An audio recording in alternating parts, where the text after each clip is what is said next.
How to delete group in WhatsApp. Hi everyone, I'm here to assist you today without any delay. Let's jump right in.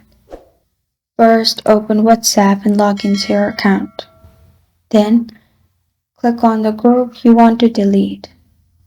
After the chat is opened, click on the top, which will open this page. In here, scroll down and go to Members. Hold on to the member.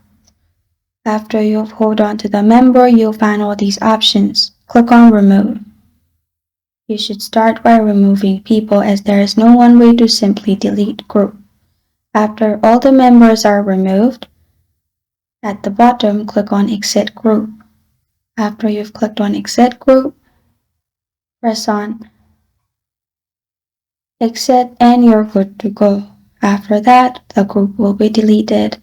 This is how to delete group in WhatsApp.